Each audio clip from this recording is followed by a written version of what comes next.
I think that Puss in Boots: The Last Wish is a terrifying movie. There is something chilling about children's movies that devolve into darker themes. Okay, I'm being a bit dramatic. But listen, I am not kidding when I say Puss in Boots: The Last Wish was one of the scariest things I've seen this year. If you don't believe me, just listen to this.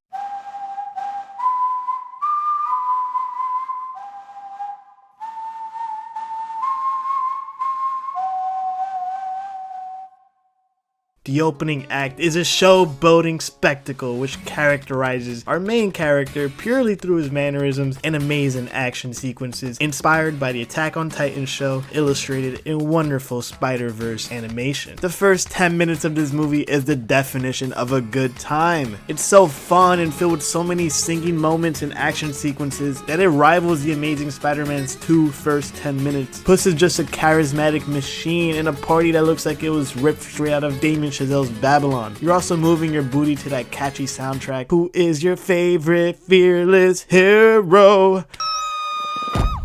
And the lyrics tell us everything we need to know about Puss. He's funny, he's brave, and he's never been touched by a blade. Puss in Boots is introduced as a prideful character who is in love with himself and his self-image. He's an adventurer who's charismatic and thrives off the people championing him and his heroic. All we have known from Puss in Boots is that he laughs in the face of death.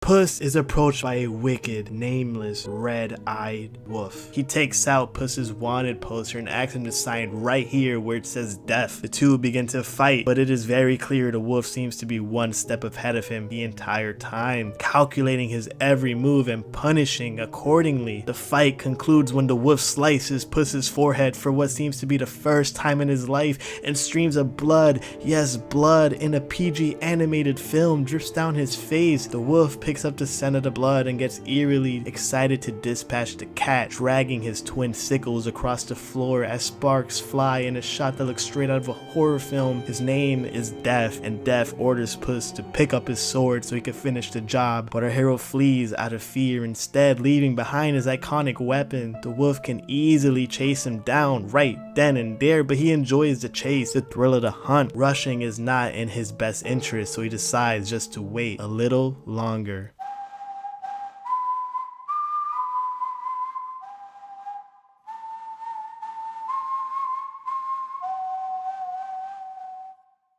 The big bad wolf is one of DreamWorks' scariest and darkest villains. Maybe it's his crimson red eyes that light up as bright as a candle, contrasting his dark black hooded outfit and scythes as weapons. Maybe it's his haunting whistle that shows up every so often in the film, telling us, the audience, that he's somewhere we don't know, lurking and watching us.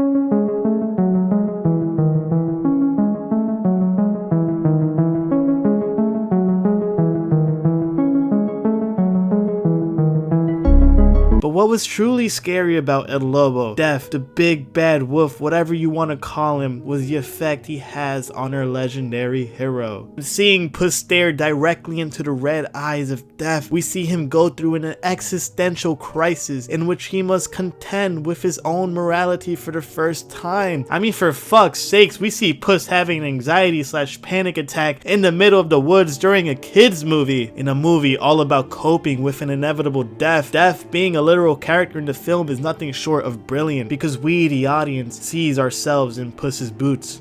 No pun intended. Puss having to actually face his fears head on and express his vulnerability are new things for him. It's why the movie does such a great job with his character development and also relatability. So as an only child myself, who has always evaded danger and really showed my cowardliness at times throughout my life, it helped me see that maybe people who appear more brave than me have felt the same. One of the scariest things about Death is that he's not necessarily evil. Listen, I mean, sure, he might be enjoying his job a little bit too much. Puss in Boots laughs in the face of death. Bounty hunter. So I've heard.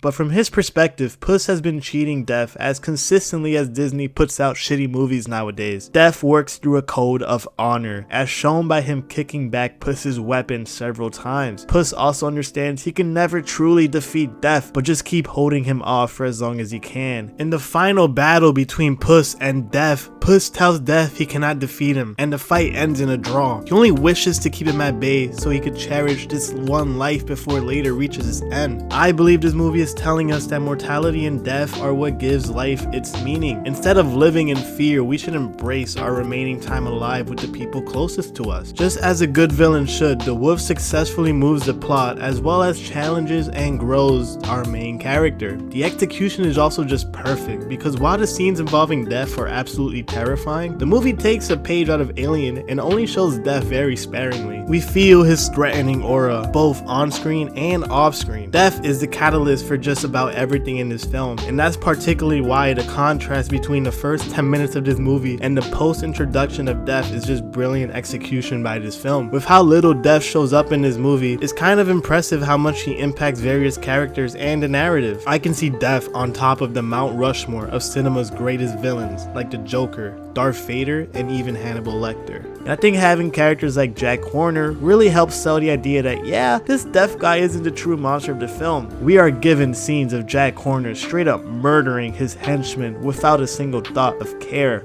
Oh, you shot me!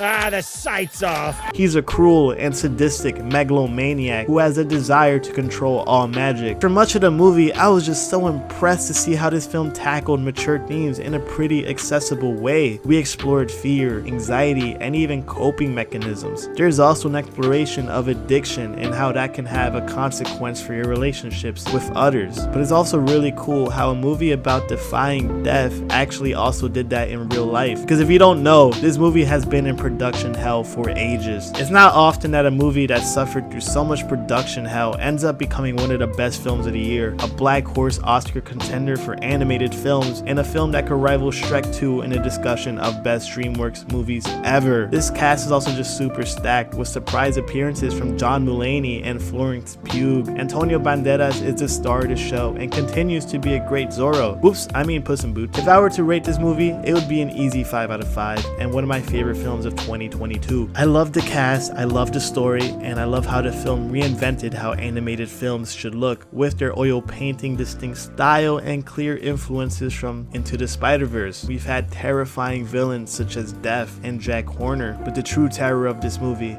is how terrifyingly good it is. If you enjoyed this video, please leave a like and subscribe. Leave a comment down below on what you think about Puss in Boots: The Last Wish. Make sure to check out our other videos, and if you don't, just know you'll be hearing this very soon.